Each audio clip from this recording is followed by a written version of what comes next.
Good evening students.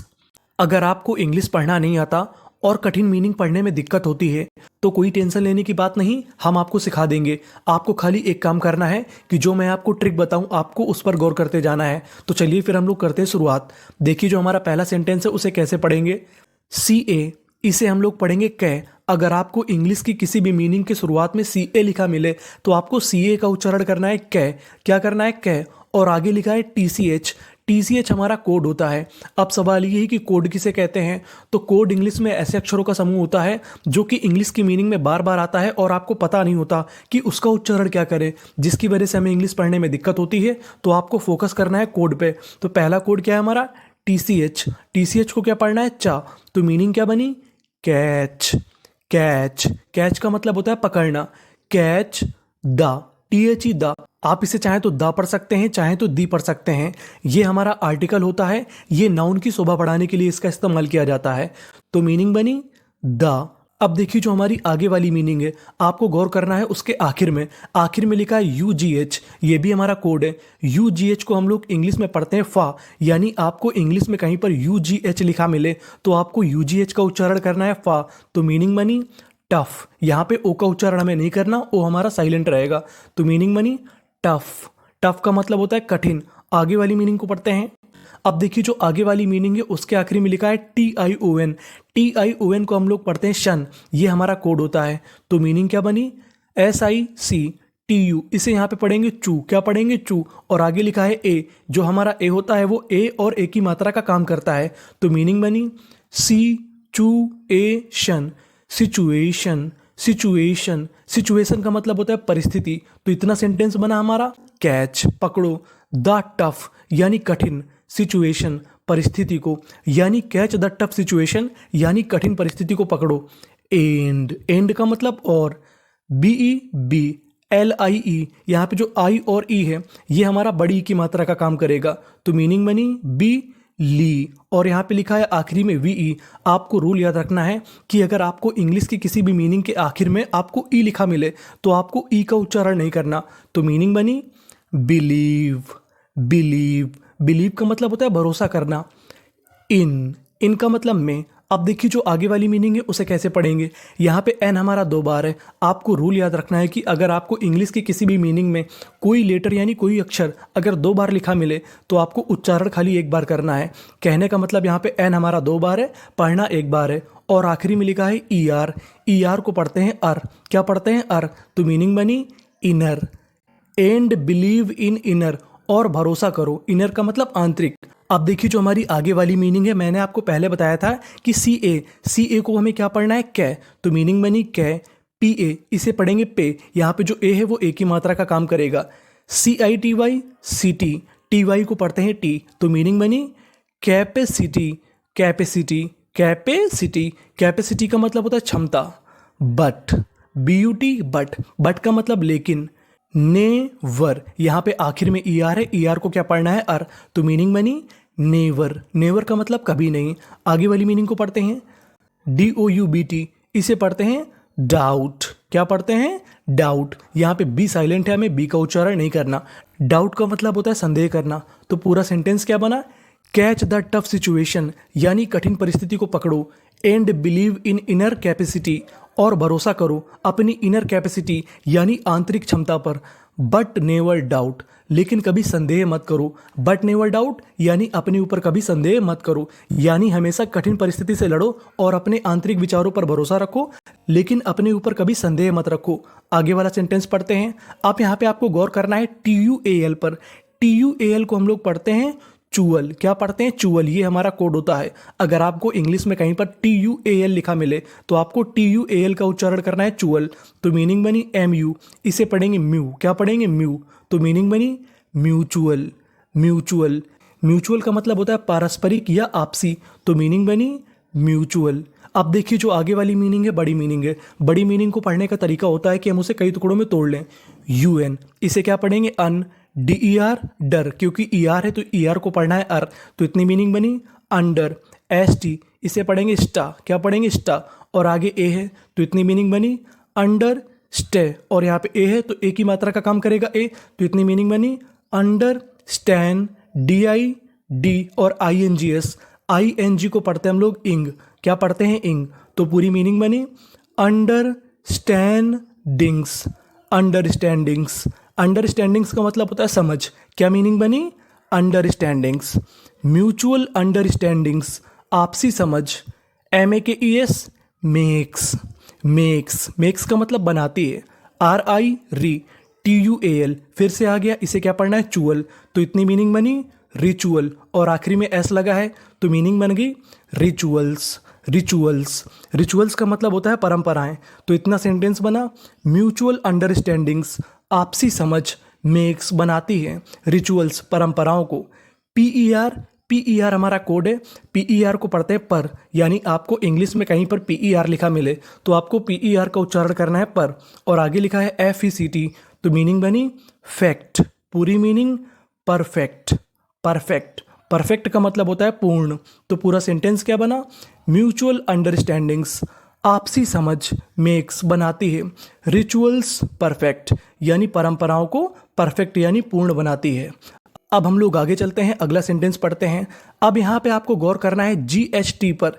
GST को हम लोग इंग्लिश में पढ़ते हैं टा, यानी आपको कहीं पर इंग्लिश में जीएसटी लिखा मिले तो आपको जीएसटी को पढ़ना है टा। क्या पढ़ना है? टा। तो देखिए पढ़ते हैं हम लोग ही का मतलब उसने, B O U G S T. आपने गौर किया जीएसटी पे, तो जीएसटी को पढ़ना है टा, तो मीनिंग बनी B O U G S T, bought. Bought. Bought का मतलब खरीदना। आ का मतलब एक, टी एच ओ यू, इसे पढ़ेंगे थॉ। जीएसटी, जीएसटी को पढ़ना है टा, तो मीनिंग बनी he bought a thought. T H O U G S T, thought. Thought का मतलब विचार। इन का मतलब में। The market. मार्केट। मार्केट का मतलब बाजार से। ही बॉट अ थॉट, उसने एक विचार खरीदा। इन द मार्केट, बाजार से। ऑफ का मतलब होता है के। Of fools.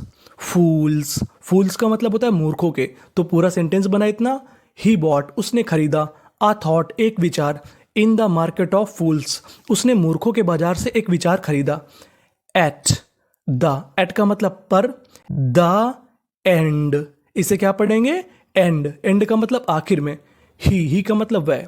CAUGST, यहाँ पे लिखा है AU। AU को पढ़ते हैं ओ, यानी आपको इंग्लिश में कहीं पर AU लिखा मिले तो आपको AU का उच्चारण करना होता है ओ, तो मीनिंग बनी CAU, कॉ, और GST। GST को पढ़ना है टा, तो मीनिंग बनी कॉट। कॉट। कॉट का मतलब पकड़ा गया। तो पूरा सेंटेंस क्या बना? ही बॉट अ थॉट, उसने एक विचार खरीदा, इन द मार्केट ऑफ फूल्स, यानी मूर्खों के बाजार से। एट द एंड, और आखिर में, ही कॉट, वो पकड़ा गया। आगे चलते हैं, अगला सेंटेंस पढ़ते हैं। AMBI, AMB, इसे क्या पढ़ेंगे? MB। DEX, डेक्स, इसे क्या पढ़ेंगे? डेक्स, क्योंकि EX को पढ़ते हैं हम लोग एक्स, तो मीनिंग बनी डेक्स। अब देखिए आखिरी में लिखा है OUS। OUS हमारा कोड होता है। OUS को हम लोग इंग्लिश में पढ़ते हैं अस, यानी आपको कहीं पर OUS लिखा मिले तो आपको OUS को पढ़ना है अस, और उससे पहले लिखा है TR। TR को पढ़ेंगे ट्रा। क्या पढ़ेंगे? ट्रा। तो इतनी मीनिंग बनी ट्रस। अब जोड़ के पढ़ते हैं, MB dextrous. MB dextrous. MB dextrous. MB dextrous का मतलब होता है जो दोनों हाथों से लिख लेता है उसे हम लोग कहते हैं MB डेक्स्ट्रस। गर्ल। गर्ल का मतलब लड़की, ऐसी लड़की जो दोनों हाथों से लिख लेती है। मेड। मेड। मेड का मतलब बनाया। आ का मतलब एक, PRO प्रो, JECT जेक्ट, तो मीनिंग बनी प्रोजेक्ट। प्रोजेक्ट, उसने एक प्रोजेक्ट बनाया। द प्रोजेक्ट, जो प्रोजेक्ट था। वॉज का मतलब था। BEAUTI ब्यूटी, इसे क्या पढ़ते हैं? ब्यूटी। FUL फुल, तो मीनिंग बनी ब्यूटीफुल। ब्यूटीफुल का मतलब होता है सुंदर। तो सेंटेंस क्या बना? MB डेक्स्ट्रस गर्ल, दोनों हाथों से लिखने वाली लड़की, मेड अ प्रोजेक्ट, उसने एक प्रोजेक्ट बनाया। द प्रोजेक्ट वॉज ब्यूटीफुल, और जो प्रोजेक्ट था वो कैसा था? ब्यूटीफुल यानी सुंदर। अब हम लोग आगे चलते हैं। इस मीनिंग के आखिरी में लिखा है TION, और मैंने बताया कि TION को पढ़ना है शन, तो मीनिंग बनी SO शॉ, LU ल्यू, इसे पढ़ेंगे ल्यू। क्या पढ़ेंगे? ल्यू। तो मीनिंग बनी सॉल्यूशन। सॉल्यूशन। सॉल्यूशन। सॉल्यूशन का मतलब होता है हल। ऑफ का मतलब का। द SECRI री, OUS, मैंने बताया कि OUS को पढ़ना है अस, तो मीनिंग बनी सीरियस, सीरियस का मतलब गंभीर। Solution of the serious, PRO, इसे पढ़ेंगे प्रो, क्या पढ़ेंगे प्रो, तो मीनिंग बनी प्रॉब्लम, प्रॉब्लम, प्रॉब्लम का मतलब समस्या। Solution of the serious problem will be, will be का मतलब होगा। SO, इसे पढ़ेंगे सॉ, L है हमारा यहाँ पे आधा तो L बना लिया। V, सॉल्व, और आखिरी में लिखा है ED को पढ़ते हैं डा, तो मीनिंग बनी सॉल्व्ड, सॉल्व्ड, सॉल्व्ड का मतलब होता है सुलझना या हल होना। बाई का मतलब से। HARD, हार्ड, हार्ड, हार्ड का मतलब कठिन। अब जो हमारी आगे वाली मीनिंग है उसके आखिरी में लिखा है SION को हम लोग पढ़ते हैं जन, क्या पढ़ते हैं जन, यानी आपको इंग्लिश में SION लिखा मिले तो आपको पढ़ना है जन, क्या पढ़ना है जन, तो मीनिंग बनी DEDCIC जन, तो पूरी मीनिंग डिसीजन, डिसीजन, डिसीजन का मतलब होता है निर्णय, तो पूरा सेंटेंस क्या बना, solution of the serious problem, यानी कठिन समस्या का हल, विल बी सॉल्व्ड, हल होगा, बाई हार्ड डिसीजन, यानी कड़ा फैसला लेने से ही आपकी जो बड़ी मुसीबत है वो टलेगी। अब हम लोग अगला सेंटेंस पढ़ते हैं। यहाँ पे आपको गौर करना है TIAL पर।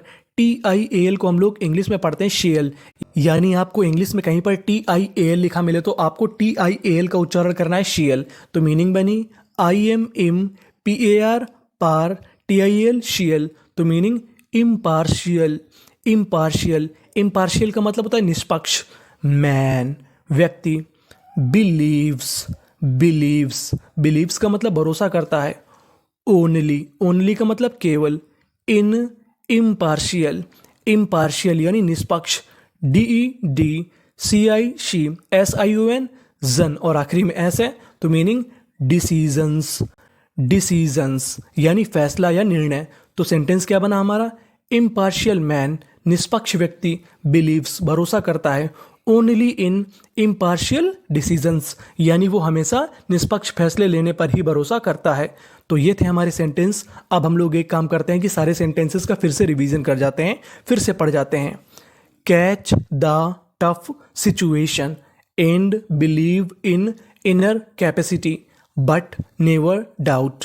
Mutual understandings makes ritual perfect. He bought a thought in the market of fools. At the end, he got. Ambidextrous girl made a project.